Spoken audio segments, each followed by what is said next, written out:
आज के टाइम पर बीपी के पेशेंट बढ़ते जा रहे हैं, चाहे वो लो बीपी के पेशेंट हो या हाई बीपी के patient. Normal BP 120/80 mm of Hg होता है और इससे अधिक होने पर इसे हाइपरटेंशन और कम होने पर हाइपोटेंशन कहते हैं। नमस्कार दोस्तों, मैं हूं नीरज राय। स्वागत है आपका फार्मा हट्स में।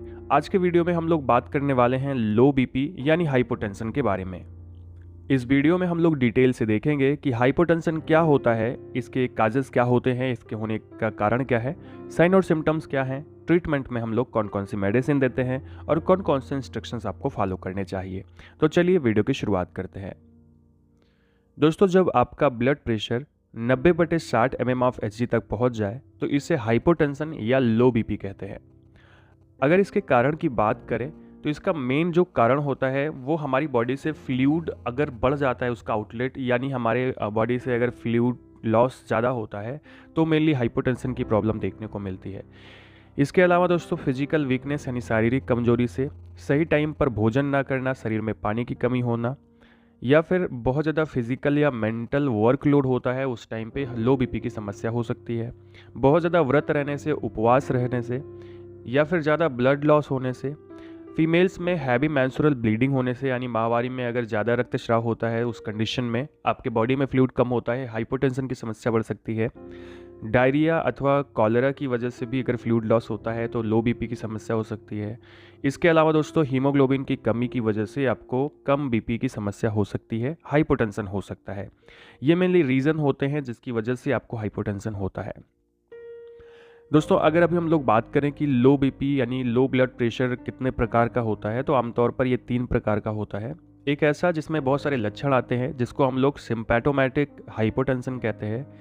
इस प्रकार के लो बीपी की समस्या में जैसे ही आपकी कोई बीमारी के साथ में आपकी बीपी लो होती है और उसमें बहुत सारे लक्षण आते हैं, जैसे कि सांस लेने में समस्या होना, इसके अलावा स्किन पर कुछ अलग कलर दिखाई पड़ना, स्वेटिंग होना, वीकनेस होना। तो इसके अलावा जैसे बहुत ज़्यादा बीपी लो हो जाती है तो पेशेंट अनकॉन्शियस हो जाता है। तो इस प्रकार के लो बीपी की समस्या को हम लोग सिम्पैटोमैटिक हाइपोटेंशन कहते हैं। इसके अलावा दोस्तों, एक होता है इसेंशियल हाइपोटेंशन, जो दूसरे प्रकार का है। और इस प्रकार के हाइपोटेंशन में जो पेशेंट होता है, करीब करीब 3% पेशेंट में ऐसा देखने को मिलता है। तो इसमें कोई स्पेशल सिम्टम देखने को नहीं मिलता है और ऐसा हाइपोटेंशन फीमेल में देखने को मिलता है।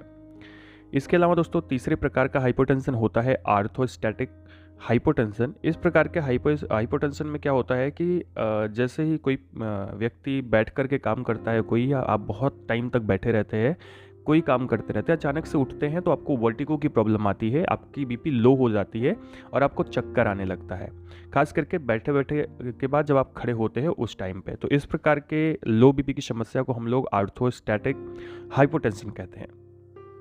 तो दोस्तों, ये तो हो गया कारण और कितने प्रकार का होता है। अभी हम लोग बात कर लेते हैं क्या साइन और सिम्टम्स दिखाई पड़ते हैं नॉर्मली जब हाइपोटेंशन की प्रॉब्लम आती है। दोस्तों, यहाँ पे सबसे पहली चीज़ आपको होती है नोजिया, यानी कि आपको जी घबराता है, बेचैनी होती है, वोमिटिंग हो सकती है, उल्टी हो सकती है और सबसे ज़्यादा वर्टिगो की प्रॉब्लम यानी चक्कर आने की प्रॉब्लम आती है।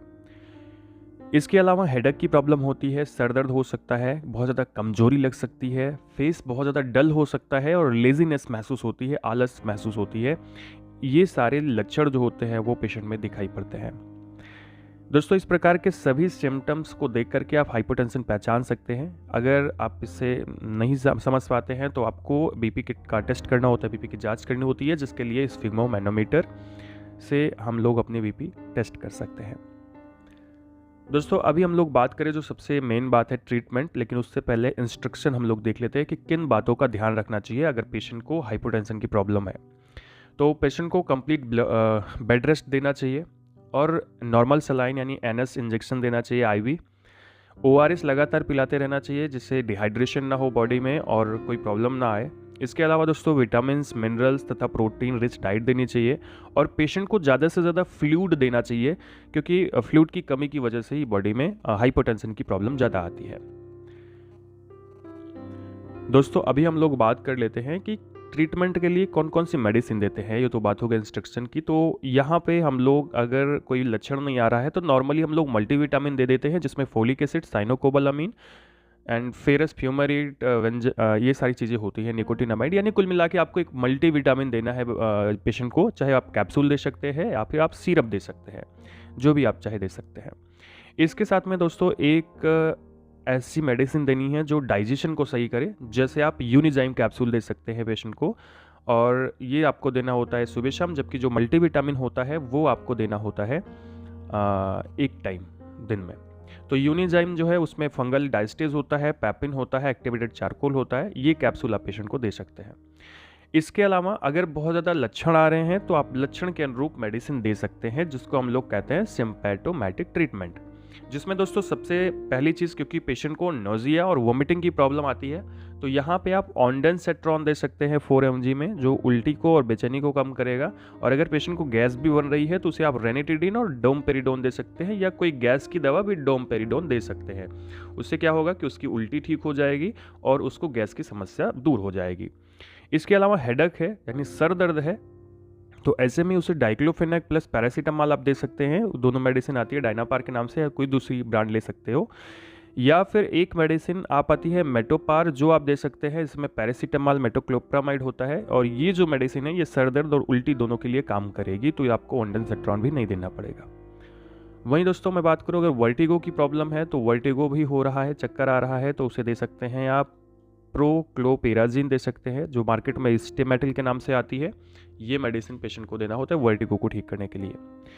अब अगर इन सभी मेडिसिन से पेशेंट सही नहीं हो रहा है, बीपी लगातार डाउन हो रहा है, तो हम लोग देते हैं इंजेक्शन डोपामिन इन्फ्यूज़न, जो आपको स्टार्ट कर देना चाहिए।